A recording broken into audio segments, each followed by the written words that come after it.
Sarah, question for you. Are you a games console kind of a person? Oh, I do quite like a retro console, yes. Oh, which one might that be? Well, a Game Boy. Do you know, I actually found a Game Boy back in the 90s in a telephone box, and someone had left it in there. And I reported it to the police, said I found a Game Boy, and they said, well, if nobody comes and claims it within the next week, it's yours. And I've still got it. Well, there you go. There you go. Yeah, treasured. Thank you very much, Sarah. The reason I asked that is because the story we're doing next is all about technology, the world of gaming changing lots, of course, over recent years. Use of artificial intelligence is making things much more complicated and better. Yeah, but the graphics are amazing these days, aren't they? But some people hanker back for the traditional retro games, and they're seeing a resurgence. Nintendo's Game Boy was first released in 1989, and it was a grey box with a small screen, tinny speakers. Still, it became one of the best-selling consoles of all time. Take a look. They said it wasn't humanly possible, but now you can have all the power and excitement of Nintendo right in the palm of your hand. Introducing Game Boy. It's portable, it's in stereo, and its games are interchangeable. Plus, Game Boy comes with the outrageous new game, Tetris. And for head-to-head competition, use the revolutionary video link and blow your opponent away. Game Boy, only from Nintendo. Now you're playing with power, portable power. Now, if you want to talk retro, this is the person to talk to. This is retro games collector Fraser Rhodes. Hello. Hi. What have you brought? These are a selection of things from my retro game museum. What are we not allowed to touch?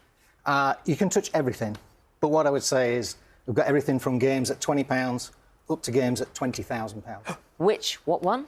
So this is a game called Metal Slug. Yeah, you touch it. Turn it round that way to that camera. Here we go. There we go. So Metal nobody Slug. expected this game to be worth that much money, but released in small numbers in 1995. A game that would have been played on what? A system called the Neo Geo, a console from 1990.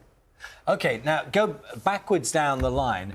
The cheapest and probably the most common item that people would have had going way back, the Game Boys here, yes? Yes, that's right. Tell us about those.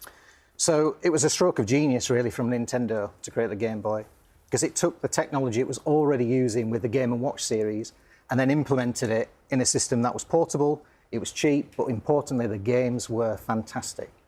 Best games? Undoubtedly Tetris. It was a stroke of genius to include it.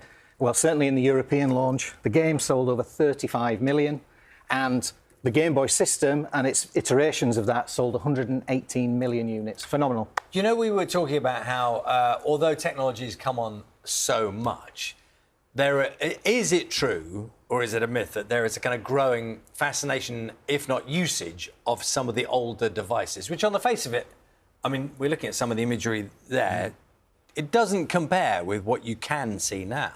No, I mean, you've got unlimited kind of development potential, you've got photorealistic graphics nowadays, but people are still interested in the older stuff and even play older games on the newer technology. I liked Worm. Yeah, exactly. Worm was brilliant, just simple, so simple. Exactly, easy to pick up. You don't need to wait for a system to download its latest firmware. You can just pick it up and play it. This box here in itself is rather lovely, isn't it? Can you give us which camera you want? Yeah, hold that you up. open it as you're opening it here. Yeah. Camera 5 here. So talk us through this. What is that? So this was released in 1979 Just hold by that up. Nintendo. Keep it still for a moment. There we go. This was Nintendo's first console that featured its own logo. So prior to this, it was working with Mitsubishi, and this is a game called Block Breaker that was sold exclusively in Japan. The knobs on it are just like so. They're just so retro. It screams 70s, doesn't it? What would people want this now? What would that be going for? Yeah. You can so pop typically, it down if you wish. £200 to £300, maybe a bit more in this condition. There's just a real interest in collecting this stuff. The thing is, when these fabulously simple things come out, people like to fiddle, don't they? And they like to improve. Hence this. Yes. What is it? So this is Nintendo's Virtual Boy. Now, this was meant to be the successor to the Game Boy. Up on the desk. Well, this is a classic example of where it's not quite the right technology at the wrong time. So it was supposed to be a headset that just sat on your head, truly portable, but in reality, the technology meant they had to compromise. And that meant they had to fit batteries to it. They needed to put it on a stand. So which the meant idea it was was really you sort awkward. of kneel down and yeah, look you in had to sort of put your face into it, which... There's no joy in that, is Exactly. So it only sold 770,000 units, never came to the UK or Europe, was only released in Japan and the US, and it was killed off after about 12 months.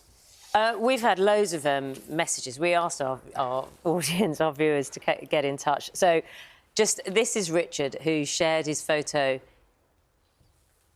of two of his friends playing an Atari. Do you know, I struggled to see what it was, and I thought it was like an arty photo, but it's just the quality of the cameras in those days, wasn't I thought it was a giant cat. Yeah, I did think he was playing with his dog or something. That's in 1985. And then maybe this one's better. This is Paul from the Seychelles. Oh, wow. You'd like this, Fraser. This is a collection of more than 200 games for the NES system. Now, what was that?